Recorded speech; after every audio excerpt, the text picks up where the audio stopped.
जैन तत्व विद्या का स्वाध्याय हम सभी कर रहे हैं मुनि प्रमाण सागर जी द्वारा विरचित। मोक्षमार्गस्य नेतारं भेतारं कर्मभूभृतां ज्ञातारं विश्वतत्त्वानां वन्दे तद्गुणलब्धये। नमो अरिहन्ताणं नमो सेताणं नमो आयिर्याणं नमो उवज्जायाणं नमो लोये सवसाहुणम्। पंच परमेष्ठी भगवान की जय। अगले 45 मिनट के लिए सभी प्रकार के पापों का त्याग करके सभी 9 बार नमोकार मंत्र पढ़ लें।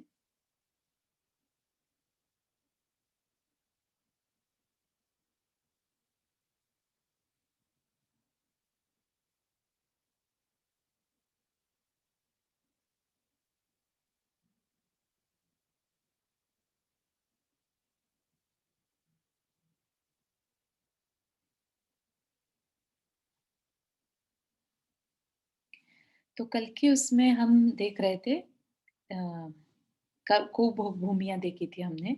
उसके बाद थोड़ा सा रिवीजन हो गया था हमारा मेरू पर्वत के बारे में। ठीक है। और उसके बाद हम जम्बू शालमली वृक्ष पर आए थे। जम्बू शालमली वृक्ष की क्या जानकारी है हमने देखा था मैप में। जम्बू शालमली वृक्ष बेसिकली जो जम्बू द्वीप है उसके विदय क्षेत्र में सुमेरु पर्वत के एक इस दिशा में ईशान कोण में और एक नैऋत्य कोण में यहाँ पर दो वृक्ष हैं। और ये ऐसे छोटे मोटे वृक्ष नहीं है, बहुत विशालकाय वृक्ष हैं। ऊंचाई ही इसकी 8 योजन है। 8 योजन मतलब 4 मील का एक योजन। तो आप सोच सकते कितनी बड़ी इसकी अवगाहना होती है। और ये कोई पृथ्वी का एक नहीं है, सॉरी वनस्पति का एक नहीं है, लेकिन ये पृथ्वी का एक है, मतलब कि रत्नों से बना हुआ है। ठीक है।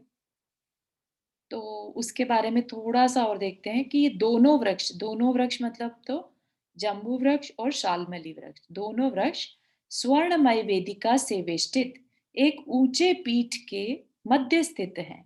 ऐसे स्वर्ण वेदिका मतलब स्वर्ण की वेदी पर, है ना। ऊंचा पीठ मतलब जैसे चौकी टाइप की कुछ होता है ऐसा, राइट। उसके ऊपर स्थित है। इन वृक्षों की कुल ऊंचाई 8 योजन है। इनका तना 2 योजन ऊंचा और 1 कोस मोटा है। जो इसका जैसे ये चौड़ाई है ये 1 कोस। ठीक है। तो इतना बड़ा विशाल का ये आ, क्या बोलेंगे इसको, इतना बड़ा विशाल का ये वृक्ष है। ठीक है। अगर इसकी हमें गणित देखना हो, गणित देख सकते हैं कितना कोस बराबर में। किसी को अभी एकदम से याद है क्या कोस मत कितना रहेगा? 1 कोस माने 2 माइल होता है ना। 2 माइल और 1 योजन हो गया 4 माइल, है ना।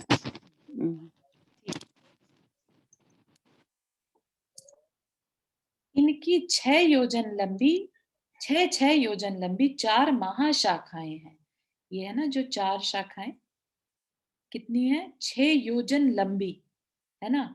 और हमने कितना देखा था ऊंचाई इसकी 8 योजन ऊंचाई। तो बहुत विशाल का ये वृक्ष है।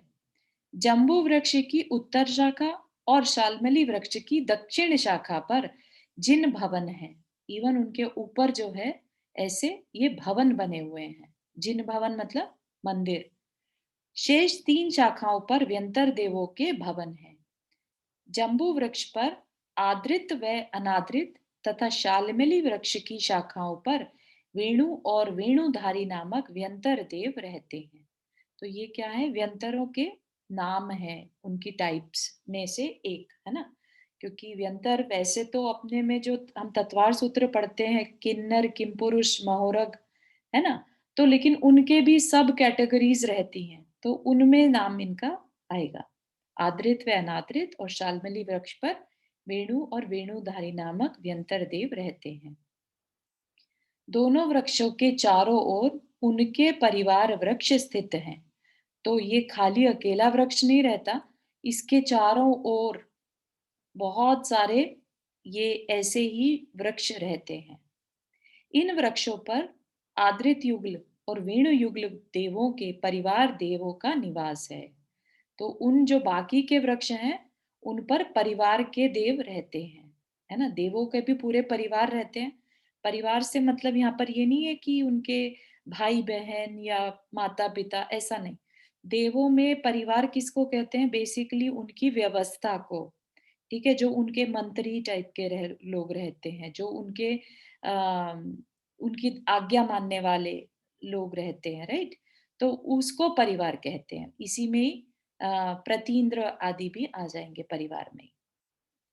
परिवार वृक्षों की ऊंचाई मूल वृक्षों से आधी है।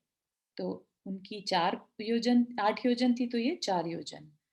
दोनों वृक्षों के परिवार वृक्षों की संख्या अलग अलग 1,40,120 है। सोचिए कितने सारे वृक्ष वहां पर, छोटे वृक्ष, दो तो बड़े हो गए, बाकी सारे छोटे वृक्ष। तो ये समझ लीजिए कि आधे वृक्ष के नीचे के साथ और आधे शाल्मली के साथ। जम्बू द्वीप के जम्बू वृक्ष की तरह घातकी खंड के दोनों कुरुओं और उत्तर कुरुओं में दो दो के हिसाब से कुल 4 घातकी मतलब आंवला के वृक्ष हैं। इनका समस्त कथन जम्बू वृक्ष के समान है। और इसी प्रकार पुष्करार द्वीप के चारों कुरुओं में, ये क्लियर हुआ सबको 4 कुरु कैसे हो जाते हैं? हमने कौन से कुरु की बात सुनी थी? उत्तर कुरु, देव कुरु, राइट? तो यहाँ पर ये 4 कुरु क्यों कह रहे हैं? प्रत्येक मेरु के संग एक एक के कुरु युगल होता है। हाँ, बिल्कुल सही। पुष्करार्ध द्वीप में क्योंकि 2 मेरु हैं, तो 2 मेरुओं के 4 वृक्ष बन गए, है ना? 4 कुरु और 4 ही वृक्ष। ठीक है, तो चारों कुरुओं में 4 पुष्कर वृक्ष हैं। 4 कुरुओं में पुष्करार्ध द्वीप में 2 कुरु इधर, 2 कुरु इधर, राइट? हाँ, ठीक है। दो दो पर्वत वृक्ष इधर और 2 वृक्ष इधर, ठीक है। तो 4 कुरु में 4 वृक्ष। इनका समस्त विवरण जम्बू वृक्ष वत है। घातकी खंड के परिवार वृक्ष, घातकी खंड के कितने हो गए? 1,40,120 टाइम 4, तो 5,60,480, तथा पुष्कर वृक्ष के भी इतने ही मान्य। ठीक है। अब बात आती है वर्षधर पर्वत, जिसे कुलाचल भी कहते हैं। ये बात क्लियर हो गई अभी। शाल्मली और जम्बू द्वीप में जो शाल्मली और जम्बू वृक्ष है, ऐसे ही घातकी वृक्ष और पुष्कर वृक्ष हैं। ठीक है। एक सवाल था यहाँ पर, आप सुन सकते हो मुझे? हाँ हाँ हाँ। हाँ, अच्छा। ये था कि जैसे वनस्पति वृक्ष जो होते हैं उनकी लाइफ होती है, वो मतलब पैदा होते हैं, मर जाते हैं, और उनके साथ साथ उनके छोटे छोटे और भी पेड़ बन जाते हैं। तो क्या सेम चीज यहाँ इन पृथ्वी काय वृक्षों में भी होती है? नहीं, पृथ्वी का ये वाले स्टिल वो हैं, भी शाश्वत है। हाँ, शाश्वत ये है, ये नहीं शाश्वत कभी खराब होते, ये है, हमेशा अप्रतिम है, ऐसे। हमेशा ऐसे ही रहेंगे। अच्छा अच्छा, ठीक, थैंक यू। और ये वृक्ष एक केंद्रीय जीव तो नहीं होते है ना? वनस्पति काय के? वनस्पति कायिक तो नहीं है, पृथ्वी कायिक है, राइट? तो पृथ्वी कायिक भी एक वनस्पति, एक इंद्रिय में आ गया, है ना? तो वैसा मान सकते हैं। और एग्जैक्ट नहीं मालूम इसका कि ये मृत अवस्था में रहते हैं या जीवित रहते हैं, जीवित पृथ्वी का। नहीं तो इनको ऐसा नहीं मान सकते कि ये पहाड़ी है बस, लेकिन वृक्ष के आकार के पहाड़ हैं। करेक्ट, करेक्ट, बिल्कुल सही है, ऐसा ही है। ये पहाड़ की तरह ही है, जैसे उस पे हमने सिद्धकूट वगैरह कूट देखे थे, ऐसे यहाँ पर शाखाएं हैं, है ना? तो लेकिन पहाड़ पहाड़ों की, पहाड़ को हम इंद्रियों में लेते हैं, राइट? एक इंद्रिय होते हैं, लेकिन वो हाँ डिपेंड करता है। लेट से पहाड़ भी अगर गोल्ड के हैं, राइट? जैसा हमने देखा था हिमवान पर्वत गोल्ड के रंग का है, तो अम, पृथ्वी कायिक बोल रहे हैं, तो उसमें एक इंद्रिय मान सकते हैं हम। इसमें कोई इसमें प्रॉब्लम नहीं है, मतलब अपने को उससे कोई भी असर नहीं पड़ेगा। इसमें ये जरूर हो सकता है कि अच्छा फिर एक इंद्रिय है तो उनकी कोई आयु तो रहती होगी, तो हाँ या तो उस हिसाब से थोड़ी रिसर्च में भी कर सकते हैं। कभी इस विषय में विचार नहीं आया कि अरे इसमें ऐसा हो तो कैसे रहता हो, है ना। एक बट क्वेश्चन ये ये भी है, जैसे शाश्वत रहते हैं जैसे ये पता है। पहाड़ों पे जैसे छोटे छोटे जीव भी रहते हैं ना, बिलों में ये वो हाँ वो रहते हैं। अलग चीज है। वो तो विकलेंद्रिय हो गए, राइट। लेकिन हाँ। यहाँ पर क्वेश्चन है कि ये इनमें जान होती है कि नहीं, क्योंकि जान है, अगर ये प्राण है इनमें तो फिर उनकी तो आयु होती होगी, राइट। तो फिर लुक्स लाइक दैट मीन कि ये प्राण नहीं होते इनमें, राइट। फिर नहीं ये नहीं लेकिन चारू, जैसे पृथ्वी है अपनी, ये हाँ इतनी बड़ी, इसमें तो प्राण होते हैं। तो पृथ्वी में अगर तो होते हैं, लेकिन हम्म, आप एक चीज देखिए ना कि एक बार खदान से निकला हुआ सोना या जो हीरा होते हैं, एक बार निकलने के बाद अब उसमें दोबारा जीव उत्पन्न नहीं होता, ठीक है। ये तो वो बात है। अजीब हो गया, तो इट सीम्स कि ये वैसे ही बने हुए हैं, क्योंकि ऐसा नहीं है कि यहाँ पर आज है कल नहीं होगा शाल्मली वृक्ष या जम्बू वृक्ष, है ना। वो हमेशा शाश्वत है, तो इसका मतलब यही मान के चलिएगा कि वो निर्जीव पृथ्वी का ही है, ठीक तो है। तो बाकी क्या वे चारू ये अकृत्रिम हो सकते हैं क्या? अकृत्रिम ही है, जैसे कि बाकी संरचना को किसी ने नहीं बनाया, ऐसे इनको भी किसी ने बनाया नहीं है। ये इवन देवकृत भी नहीं है। हाँ तो फिर निर्जीव ही हुए, राइट? अगर अकृत्रिम है तो दैट इज निर्जीव। हाँ ये कह इंस्टेड। सकते हैं, जैसे भवन खड़े हैं ना, भवन जिनालय खड़े हैं, वैसे ही इन वृक्षों को ले सकते हैं कि ये कभी खत्म नहीं होंगे, तो इसका मतलब ये उन्हीं की तरह मानिएगा, भवनों की तरह। अकृत्रिम जिन चैत्यालय जैसे बनते हैं जिन चीजों से, वैसा ही ये पृथ्वी का ही वृक्ष मानिए, ठीक है। हाँ ठीक हुआ रीटा जी। हाँ बिल्कुल, अकृत्रिम है तो फिर पता चल गया कि क्या हाँ है। हाँ अकृत्रिम बिल्कुल। हाँ, क्योंकि मुझे वो दूसरा सवाल वो था कि पेड़ का किसने वहां पे लगाए थे, अच्छा अच्छा, हाँ नहीं नहीं नहीं, ये शाश्वत है, ये व्यवस्था है, तो ये हमेशा ही रहने वाली है, ठीक अच्छा, है। हाँ ओके। और इस नाम किसने दिया होगा ये जम्बू? ये नाम भी देखिए, जितने भी सब तरह के नाम है, राइट। इवन विजयार्थ पर्वत, राइट, हिमवान पर्वत, भरत क्षेत्र, तो जैसे इनके नाम शाश्वत हैं, ये अनंत अनंत काल से सेम नाम है, राइट।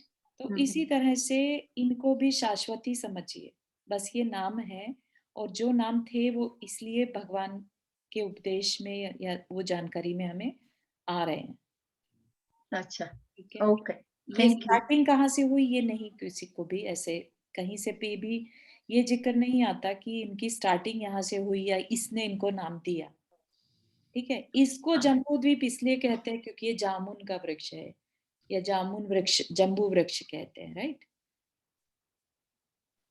इसमें तो आंवला वृक्ष का नाम आया था ना।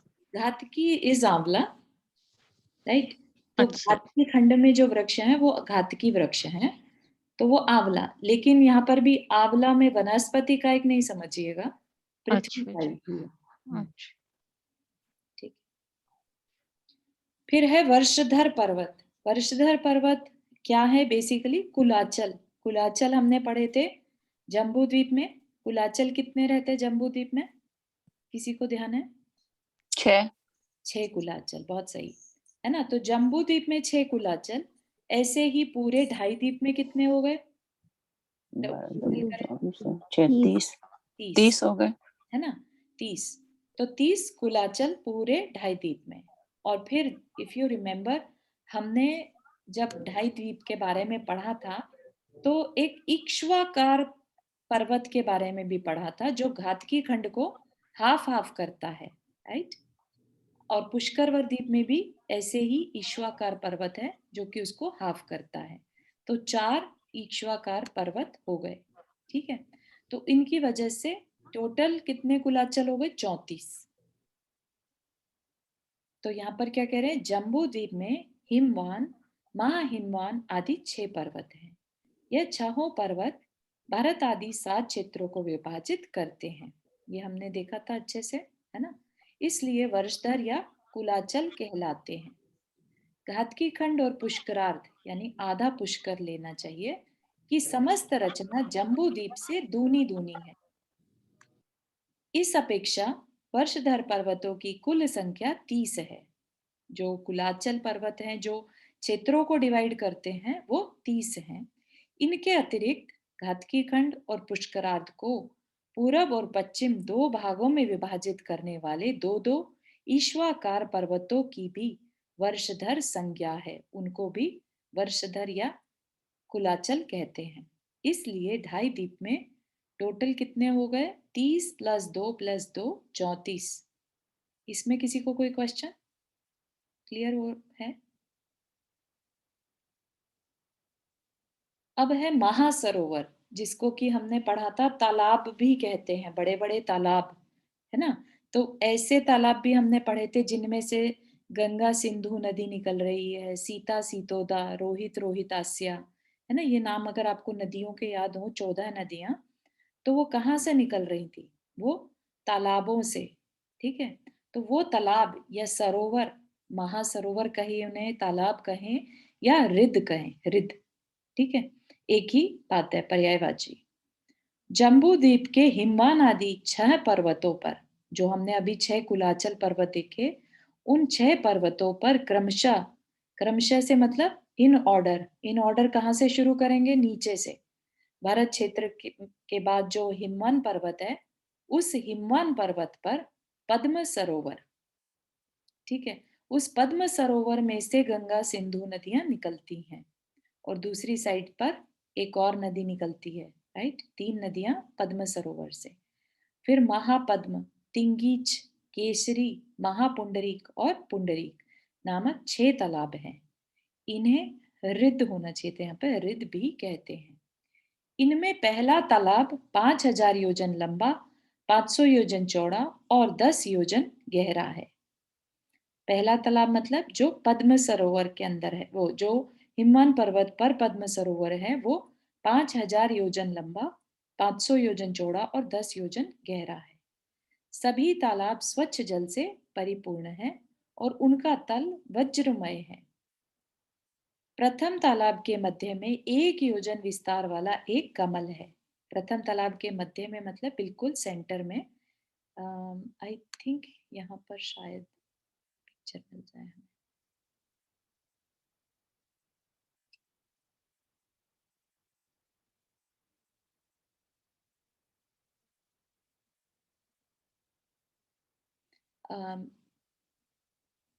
प्राची थी बता सकती है, उनके पास पिक्चर इनमें।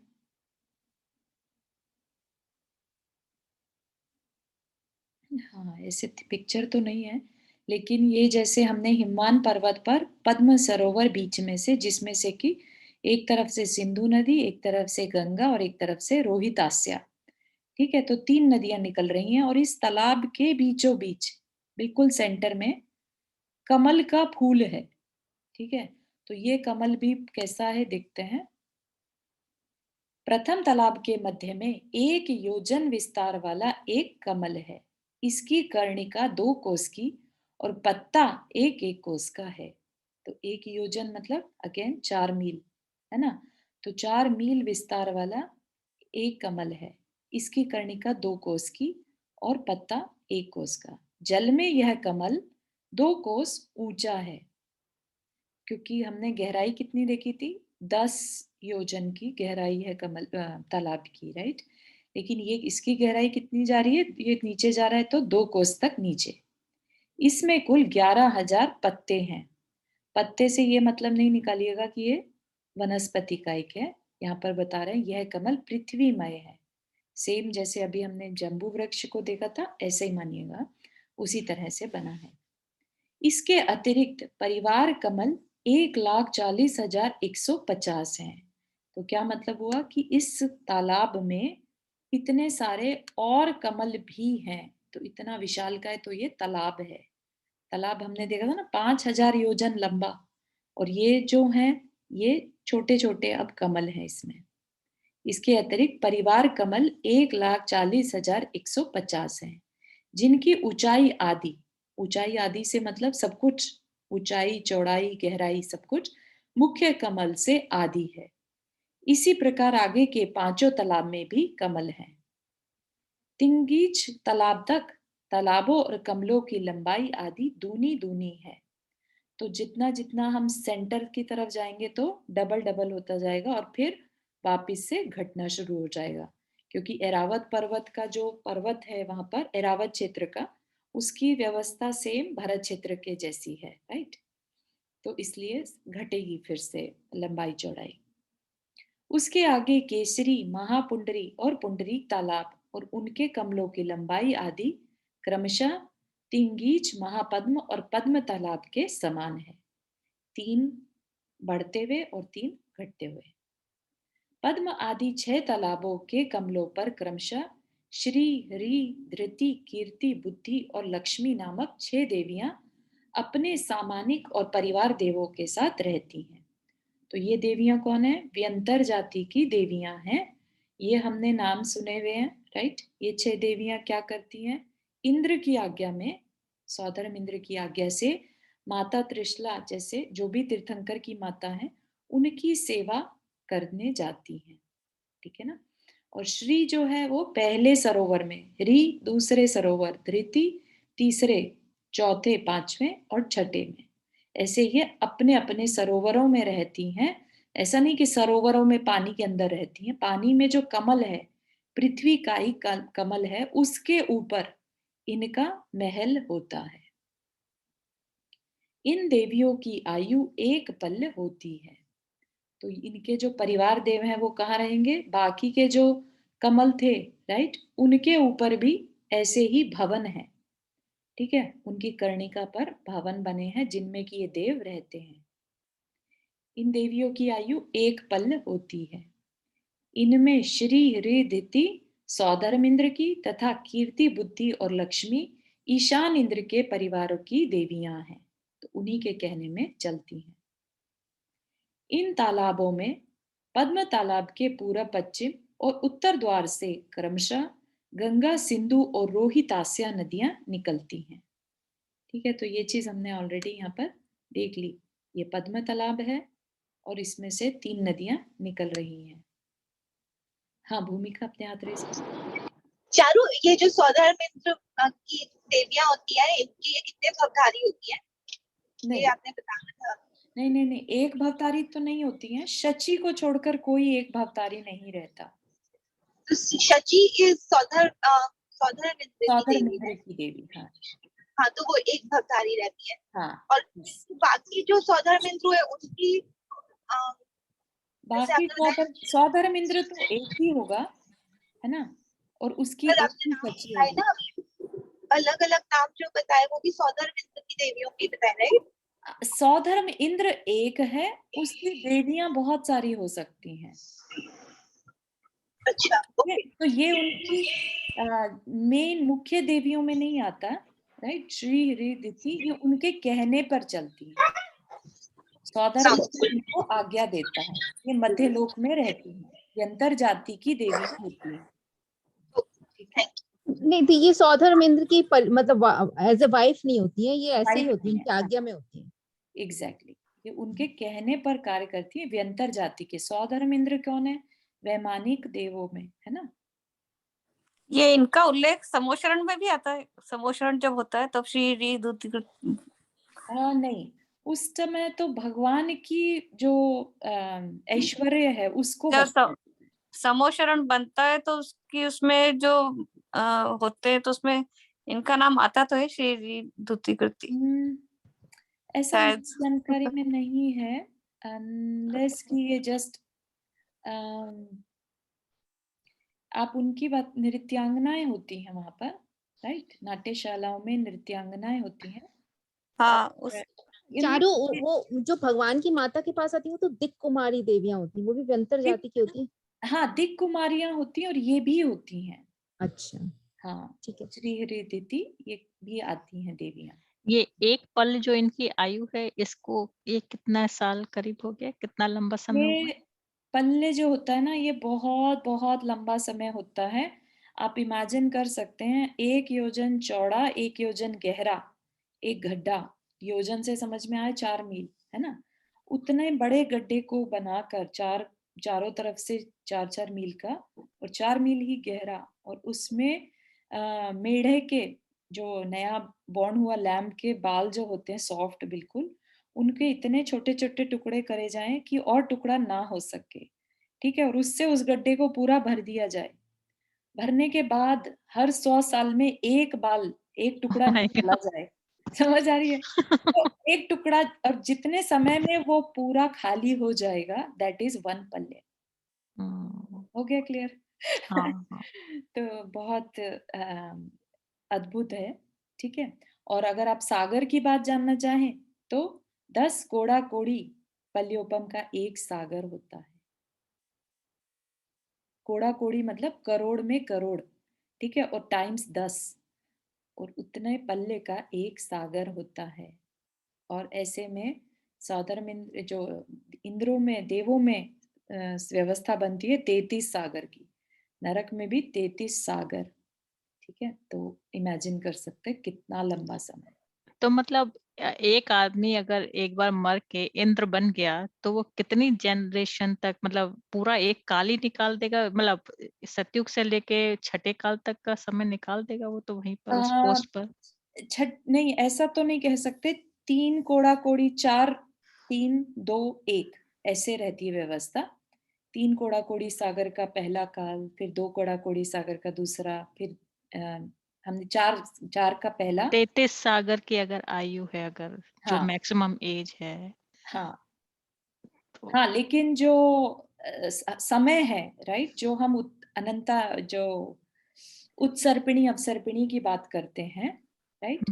वो हम्म, भी कोड़ा-कोड़ी सागर होता है, ठीक है? हम्म, तो वो और भी उत्कृष्ट हो गया। ये तो हम सिर्फ बात करें 33 सागर, राइट? हम्म, ठीक है? तो ठीक है वो और ठीक है। भी लंबा काल हो गया। सपना जी, आपने हाथ रेज किया था। You still have a question?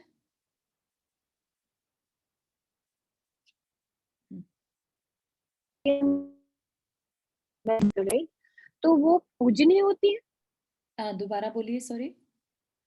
जैसे अभी हम उनकी बात कर रहे थे ना, जो नटांगना होती हैं, हाँ, तो ये पूजनीय होती है। नहीं नहीं नहीं, पूजनीय नहीं होती हैं। ये तो माता की सेवा करती हैं, इंद्र की आज्ञा में चलती हैं, व्यंतर जाति की होती हैं, ठीक है ना? तो पूजनीय ओके, नहीं होती। हम्म। अच्छा पूजनीय नहीं होती, हाँ, ओके अपने ओके। लिए पूजनीय सिर्फ जिनेंद्र भगवान है, वीतरागी गुरु, वीतरागी देव, है ना? Okay okay. तो ये जैसे कभी कभी हम मंदिर जाते हैं या अपने इंडिया में हम कभी तीर्थ स्थान पे जाते हैं, तो जो अपना बड़ा डोर होता है, तो हम्म। उनकी साइड में जो बने रहते हैं ऐसे नाच करते हुए, तो देव, ये उसी कैटेगरी में आते हैं। वो जो होते हैं वो एक तो देव होते हैं जो भगवान के चवर ढोराते हैं, राइट? जो हम्म। भगवान के दोनों ओर खड़े होकर चवर ढोराते हैं। तो इस तरह से जो उनका नृत्य आदि भी करते हैं, खुशी मनाते हैं, भगवान की भक्ति करते हैं, राइट? तो वो देव देवियां उस अपेक्षा से लीजिएगा कि ये भी भगवान की ओह अच्छा भक्ति ही कर रहे हैं। हम्म, अच्छा, ओके ओके, हम्म। थैंक वो यू। यक्ष जाति के होते हैं, व्यंतर होते हैं। व्यंतर यक्ष जाति के जो यक्ष, यक्षी मानते हैं ना अपन, दोनों साइडों पे बनाए हुए रहते हैं कई बार, है ना? और कुछ वो भी कहते हैं ना उसको, अम, घंटा कर्ण, समथिंग लाइक दैट, उसको क्या कहते हैं? पर्टिकुलर नाम रहता है उसका। तो वो भी यक्ष जाति के रहते हैं। तो वो व्यंतर देवों के भेद में आता है, ठीक है? फिर क्या कह रहे हैं कि ये हमने देख लिया ऑलरेडी। गंगा, सिंधु, रोहित, आस्या नदियां निकलती हैं, और अंतिम पुंडरीक तालाब से रक्ता, रक्तोदा और स्वर्णकूला नदियां उद्भूत हैं। उद्भूत मतलब निकलती हैं। शेष तालाबों के उत्तर दक्षिण द्वारों से दो दो नदियां निकलती हैं। तो मतलब क्या कह रहे हैं, जो पद्म तालाब है और जो पुंडरीक है, वहां पर से तो तीन तीन नदियां, ठीक है? बाकी सब में से दो दो नदियां निकलती हैं। तो इसलिए 6 तालाब होने पर भी टोटल नदियां कितनी हो जाती हैं? 14। इसी प्रकार देवकुरु और उत्तर कुरु में 20 तालाब हैं। कैसे 20? हाँ, ये वाला जो है पिक्चर हमने देखा था जब हम विदे क्षेत्र के बारे में देख रहे थे, राइट? तो ये तिंगीच से सीतोदा नदी निकली, राइट? और लवण समुद्र की ओर जा रही है। फिर केसरी से सीता नदी निकली और लवण समुद्र की तरफ। तो जब ये निकली, राइट, और उत्तर कुरुक्षेत्र में एंटर किया, तो यहाँ पर क्या है, ये 5 तालाब हैं, ठीक है। फिर जब ये वापस लेफ्ट में मुड़ रही है, तब 5 तालाब यहाँ सुमेरु पर्वत के बेसिकली दोनों चारों तरफ 5-5 तालाब हैं, 5 और 20, ठीक है। तो यहाँ पर क्या कह रहे हैं, उत्तर कुरु देवकुरु में 20 तालाब हैं।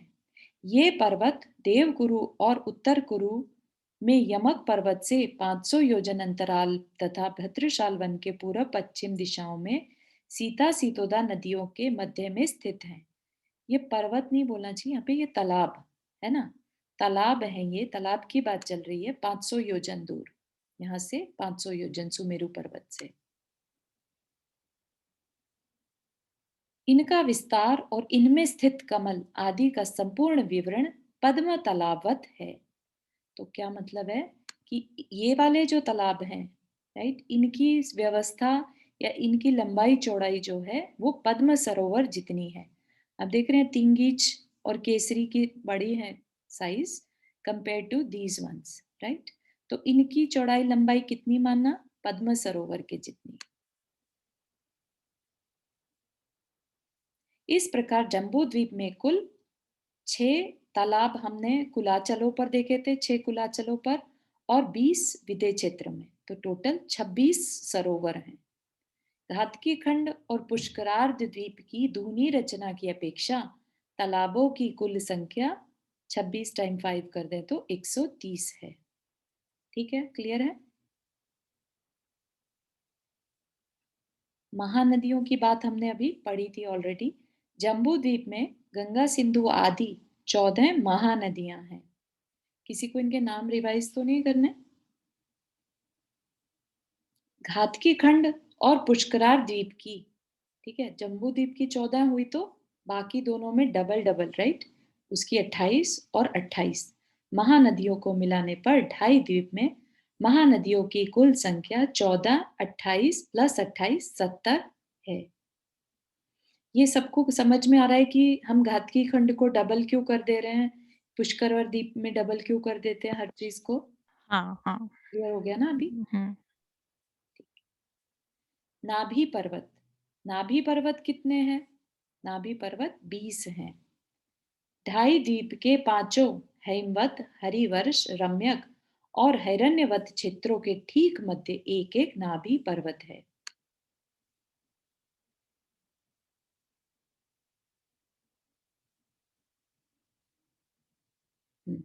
ये जो सर्कल दिखाई दे रहा है, राइट, तो ये क्षेत्र के बीच में है, राइट। हाँ, पहले ये नाभि पर्वत यहाँ पर है, भरत क्षेत्र, फिर हिमवान पर्वत, फिर हेमवत पर्वत है ना, हेमवत क्षेत्र, राइट, फिर महाहिमवान। तो ये जो हेमवत पर्वत के बीच में, हेमवत क्षेत्र के बीच में जो सर्कल दिख रहा है, ये नाभि पर्वत, एक नाभि पर्वत, ये एक नाभि पर्वत यहाँ पर और एक ये, ठीक है। तो कितने हो गए, 4।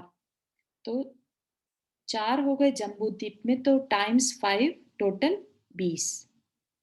2.5 द्वीप के 5 हेमवत, हरिवर्ष, रम्यक और हिरण्यवत क्षेत्रों के ठीक मध्य एक एक नाभि पर्वत है, अतः इनकी कुल संख्या 20 है। ये पर्वत ऊपर नीचे समान गोल आकार वाले, कैसे हैं, बिल्कुल सिलेंडर की तरह से ऊपर से नीचे तक इक्वल साइज के, और सफेद रंग के हैं। पर्वतों का विस्तार 1000 योजन है। विस्तार मतलब नीचे में। इन पर्वतों पर व्यंतर देवों का आवास है। तो घर किनका है, यहाँ पर रहते कौन है, व्यंतर देव। फिर हमने 2.5 द्वीप में 5 हेमवत, ये बता रहे तो 4 ही तो है, 4 ही हो रहे इसमें तो। हेमवत, हरिवर्ष, रम्यक और हिरण्यवत, 5वां कौन सा है? 4 हुए ना, 2.5 द्वीप के 5वां कौन सा है? नहीं होंगे, 4 ही होंगे, बिल्कुल सही फिर है। ये 5 में मल्टीप्लाई कैसे करेंगे 4 का? 5 भागों में बोला है, 5 भागों में 4 4 है तो 5 चौको 20 हो गया। अच्छा अच्छा, ओके ओके, पांचों उस अपेक्षा से कह सकते हैं। हाँ, हाँ ठीक पांचों ठीक, हेमवत, पांचों हरिवर्ष, है ना। हाँ पांच पूरे ओके ढाई द्वीप को मिलाए तो पांचों हो गए, है ना। ओके, हाँ वेरी नाइस। ठीक है। यमक गिरी, ढाई द्वीप के पांचों देव कुरु और उत्तर कुरु में सीतोदा और सीता नदी के दोनों तटों पर एक एक करके कुल 20 यमक गिरी हैं। कैसे बने ये 20 यमक गिरी? जैसे हमने 4 हो गए ना टोटल। लेट्स सी, नहीं दूसरा चित्र है। विधेय क्षेत्र वाला चित्र होगा ना हाँ ये। ये है यमगिरी। दो? ये छोटे छोटे और खोलोगे ना तो इसके बगल बगल में छोटे छोटे पर्वत है। नहीं वो नहीं, वो वाले नहीं, ये वाले अभी यमक गिरी ये हैं। अच्छा दो, ये यमगिरी। हाँ ये 2 यहाँ हैं और यहाँ पर 2 हैं। ठीक है, तो इसका मतलब जम्बू द्वीप में 4 हो गए, तो इसी तरह से ढाई द्वीप में 20। ठीक है। गोल आकार वाले इन पर्वतों के मूल में चौड़ाई तथा ऊंचाई 1000 योजन है। इनके मुख का विस्तार 500 योजन है। इन पर्वतों पर यमक नाम के व्यंतर देव परिवार सहित रहते हैं। तो जो नाम है वैसे ही उसी नाम के व्यंतर देव यहाँ रहते हैं। अब जो ये कनकगिरी है, ये इनको ध्यान से देखेंगे तब दिखाई दे जाएंगे।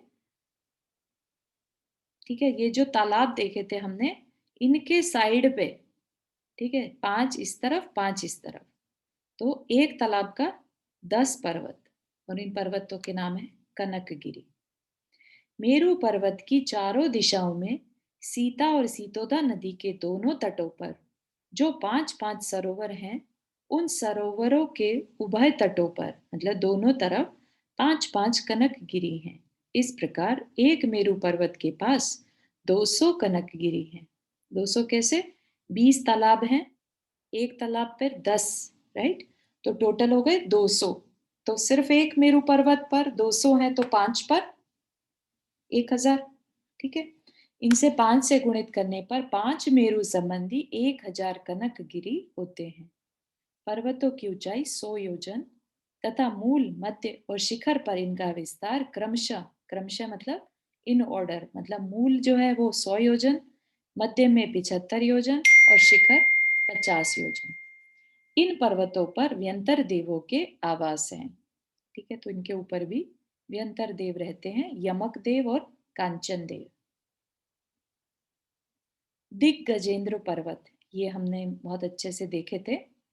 ढाई द्वीप संबंधी 5 मेरू पर्वतों के भद्रशाल वन में सीता सीतोदा नदियों के उभय तटों पर 2-2 दिग्गजेंद्र पर्वत हैं।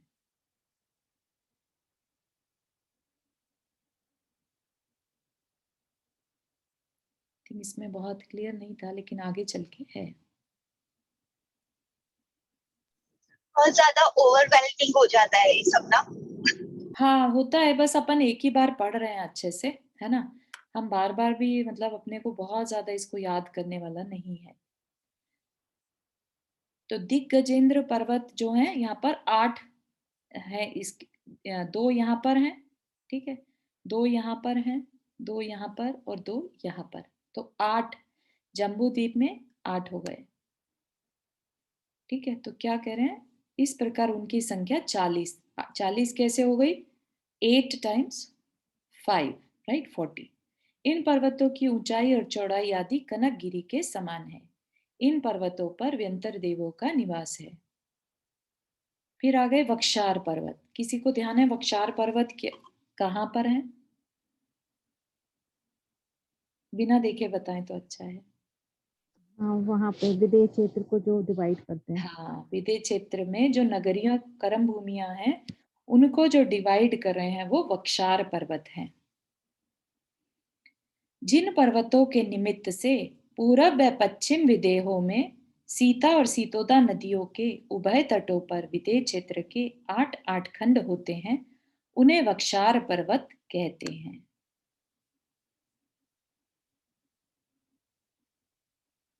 ये है ना, ये तो इस तरह से एक खंड जो है, पहले तो सीता नदी के कारण हाफ हो गया, ऊपर से फिर उसके फर्दर टुकड़े हो गए वक्षार पर्वत 4 और विभंगा नदियां 3, जिनकी वजह से ये 8 नगरियां बन जाती है। 1 2 3 4 5 6 7 8।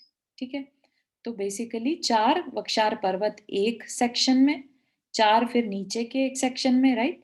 तो 4 4 ऐसे 16 हो गए।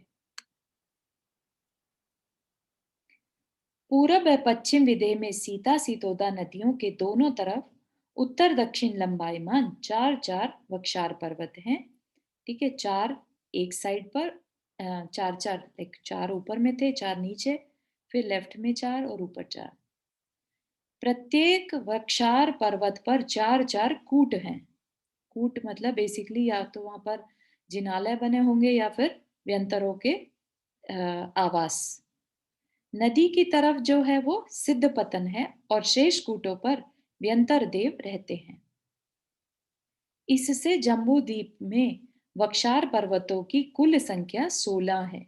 ठीक है, 16 तो हमने देख लिया, विदेह क्षेत्र में 16। ढाई द्वीप की अपेक्षा 5 से गुणित करने पर कुल 80 वक्षार पर्वत हैं। प्रस्तुत सूत्र में मेरु पर्वत के मूल में स्थित गज दंतों को भी वक्षार पर्वतों में गर्भित कर लिया गया है। अतः मेरु 5 मेरु संबंधी 20 गजदंतों को मिलाने से वक्षार पर्वतों की संख्या 16 टाइम्स 5 यानी 80 प्लस 20 100 हो जाती है। तो क्या कह रहे हैं, गजदंत को किसमें ले लिया, वक्षार में। वक्षार गजदंत है, हमने देखे थे एक मेरु एक विदेह क्षेत्र में 4 गजदंत होते हैं। ठीक है ना, तो एक विदेह में 4, तो 5 विदेह में 20। ठीक है, तो 80 प्लस 20 यहाँ 100 बता दिए। बहुत ज्यादा याद रखने वाली चीज नहीं है, बस अपने को एक बार जानना है ये। विभंग नदियां, जो अभी वक्षार पर्वत बताया, ऐसे ही उन्हीं को डिवाइड करने वाली विभंग नदियां। विदेह क्षेत्र में 2 वक्षार पर्वतों के मध्य बहने वाली नदी को विभंग नदी कहते हैं। ये नदियां नील और निषद पर्वत से निकलकर सीता और सीतोदा नदी में मिल जाती हैं। इन्हीं नदियों और वक्षार पर्वतों के निमित्त से विदेह क्षेत्र के 32 खंड होते हैं। पूर्व विदेह में सीता नदी के तट पर ग्रहवती, द्रववती और पंकवती नाम की 3, तथा दक्षिण तट पर तप्त जला, उन्मत्त जला और मत्त जला, ये 3 विभंग नदियां हैं। तो हमें याद करने की नहीं है, लेकिन उन नदियों के नाम तक हमें दिए हैं। ठीक है, इसी प्रकार पश्चिम विदेह में सीतोदा नदी के दोनों तटों पर क्रमशः क्षीरोदधी, क्षारोदधी, क्षीरोदधी और श्रोत्रवाहिनी तथा गंभीर मालिनी, फेन मालिनी और उर्मी मालिनी, ये 6 नदियां हैं। इस प्रकार एक विदेह में कुल 12 विभंग नदियां हैं। तो पांचों की अपेक्षा देखें तो 60। ठीक है, अब आगे चर्चा आएगी विदेह क्षेत्र, विदेह जनपद की। विदेह कितने हैं, विदेह की नगरियों की बात करें यहाँ पर, तो अगर हम ये कहें कि जम्बू द्वीप के विदेह क्षेत्र में 32 हैं, तो टाइम्स 5 पूरे ढाई द्वीप में टोटल 160। तो जम्बू द्वीप के विदेह क्षेत्र में कुल 32 खंड हैं। ये सबको क्लियर है, मालूम है, राइट। विदेह क्षेत्र की 32 नगरियां होती हैं, कैसे होती हैं ये भी हमने देखा था, है, इज दैट राइट? हाँ बिल्कुल ठीक। यह हम पहले पढ़ चुके हैं। ढाई द्वीप संबंधी 5 विदेह क्षेत्रों की अपेक्षा विदेह क्षेत्र में कुल 160 जनपद कहिए या खंड कहिए होते हैं। इन सभी विदेह क्षेत्रों में चक्रवर्ती, तीर्थंकर आदि शलाका पुरुषों का सद्भाव रहता है।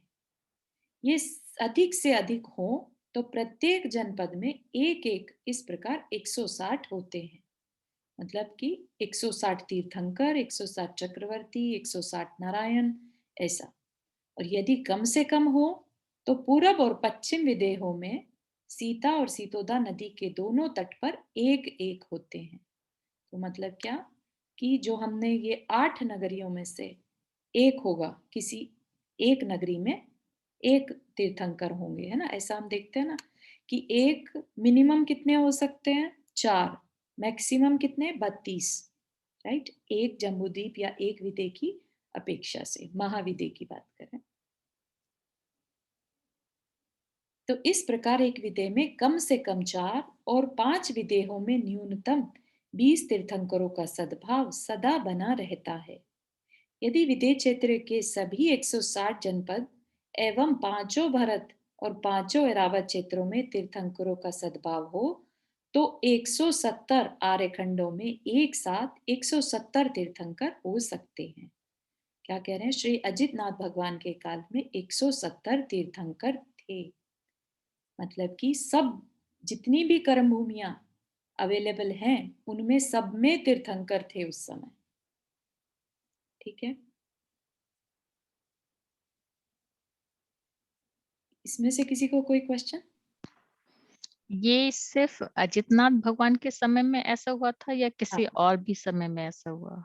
जो जानने में आता है वो अजितनाथ भगवान के समय में ही आता है। अच्छा, उनके समय में ऐसा हुआ। ठीक है। कल भूमिका जी ने एक चीज पूछी थी, कल या परसों शायद, कि केवली कितने प्रकार के होते हैं, एंड आई सेड कि हम फिर पढ़ लेंगे। तो क्योंकि ये विषय जैन तत्विद्या में नहीं आएगा तो हम इसको ले लेते हैं।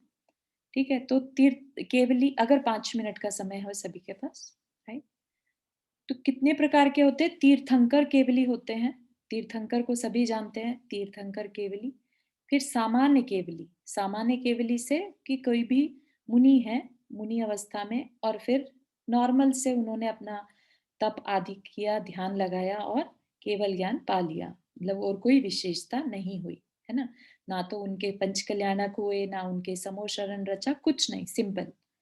फिर होते हैं अंतःकृत केवली। अंतःकृत केवली मतलब जो 48 मिनट में केवल ज्ञान प्राप्त कर ले, जैसे कि भरत चक्रवर्ती, उनको कहते हैं अंतकृत केवली, मतलब अंतर्मुहूर्त में जिन्होंने केवल ज्ञान प्राप्त कर लिया।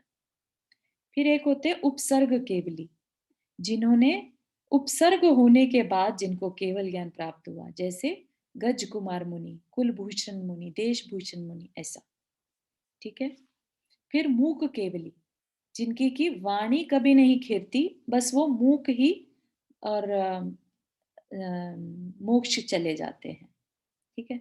मूक केवली में प्रसिद्ध रहते हैं भरत चक्रवर्ती के 923 पुत्र जो थे। हाँ वर्षा जी, आपने यहाँ ट्रेस किया। तो इसमें बाहुबली भगवान किस किस कैटेगरी में आते हैं? बाहुबली भगवान सामान्य केवली में आएंगे। अच्छा, ना तो उनपे ओके। उपसर्ग हुआ, हाँ, ना वो अंतर्मुहूर्त में गए, ना तीर्थंकर थे, राइट, तो इसलिए वो सामान्य केवली में आएंगे। ओके। ठीक है। फिर एक होते हैं समुद्घात केवली। समुद्घात सुनने में थोड़ा सा डिफिकल्ट लग रहा होगा, हो सकता है पहले ना भी सुना हो। तो ये क्या, एक प्रक्रिया होती है समुद्घात। ठीक है, उसमें क्या रहता है कि आयु कर्म अभी पूरा मतलब होने को है, ऑलमोस्ट होने को है, लेकिन कर्म थोड़े से बचे रह गए, अघातिया कर्म बचे रह गए, तो क्या करो? तो एकदम से कर्मों को खिराने की ये प्रोसेस होती है समुद्घात, कि उनके कर्म के ये जो प्रदेश है वो सारे में फैल जाते हैं। तो इतनी बड़े विशाल काय उनकी एक तरह से आत्मा के प्रदेश सारे में फैल कर उन कर्मों को भोग लेते हैं। इस तरह की व्यवस्था बनती है। हाँ चारू, एक क्वेश्चन मेरा आया अभी। हाँ। तो जैसे आपने कहा उपसर्ग केवली, तो उपसर्ग के समय में केवल ज्ञान प्राप्त हुआ, लेकिन समुद्घात केवली को तो केवल ज्ञान प्राप्त हो चुका है, लेकिन समुद्घात तो मोक्ष जाने के टाइम पे करेंगे ना वो। हाँ, मोक्ष जाने के टाइम उन्हें जो भी कहा जाएगा उनका नाम पड़ जाएगा। यस, ये केवल ज्ञान पाने के लिए नहीं है, राइट, हाँ। ये ऑलरेडी केवली हो चुके हैं, केवल ज्ञान पा चुके हैं, लेकिन अब आयु कर्म पूरा होने को है, लेकिन कर्म बचे हुए रह गए। तो जैसे तीर्थंकर भगवान पार्श्वनाथ भगवान थे, आई थिंक उन्होंने समुद्घात किया था अंत समय में, तो वो इवन दो वो तीर्थंकर थे तो भी समुद्घात केवली हो गए। इसे मतलब मुझे जानकारी में नहीं है ये चीज। शायद मुझे थोड़ा सा ही कि आई थिंक पार्श्वनाथ भगवान का समुद्घात सही हुआ था। सही कह रहे हैं, ये आप सही कह रहे हो प्राची, बट समुद्र मोस्टली तीर्थंकर वही पार्श्वनाथ भगवान का हुआ था। तो यही क्वेश्चन था मेरा कि फिर वो मतलब समुद्र केवली हुए और तीर्थंकर केवली हुए, हाँ, ऐसा भी हो सकता है कि डबल डबल रैंक मिल गई हो, हाँ, ऐसा ना? डबल में कोई दिक्कत नहीं है एक्चुअली इसमें। हाँ पार्श्वनाथ भगवान तो उपसर्ग केवली भी थे।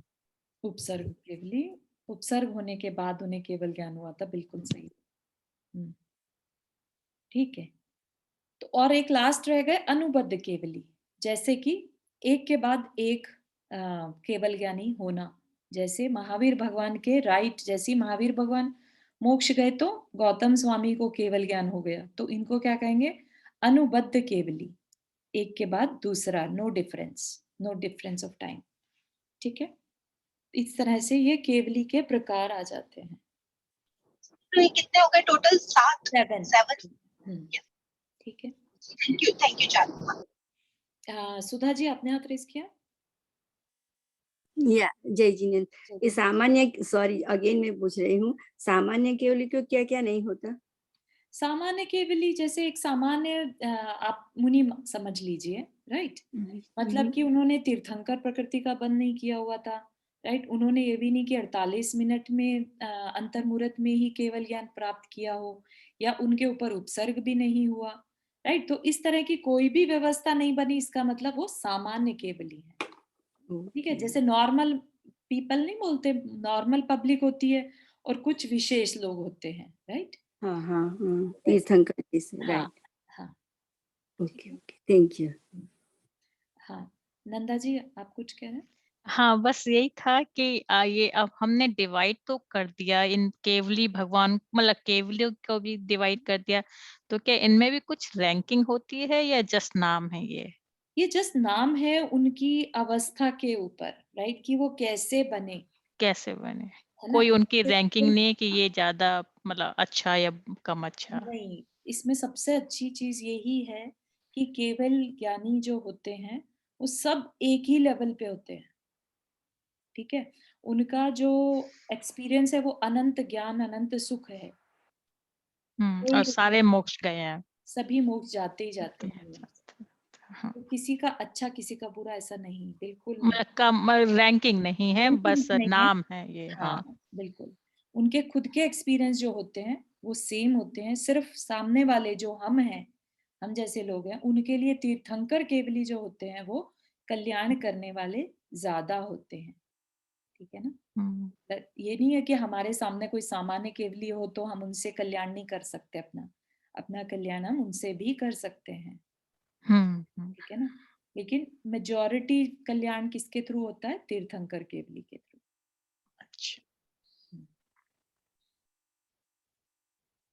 ठीक है, चलिए इतना ही रखते हैं आज के लिए। जिनवानी स्तुति। जावाणी के ज्ञान से सूझे लोकालोक, सोवाणी मस्तक धरो सदा देत हुदोक। हे जिनवाणी भारती तो ही जपो दिन रहन, जो तेरा शरणा गहे सो पावे सुख चैन। नौबाण मुकन।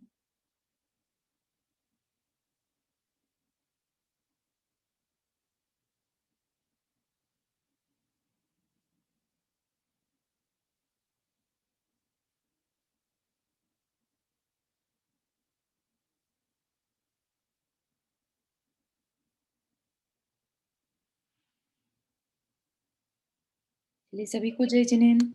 सभी को जय जिनेन्द्र। जय जिनेन्द्र। जय जिनेन्द्र। मंडली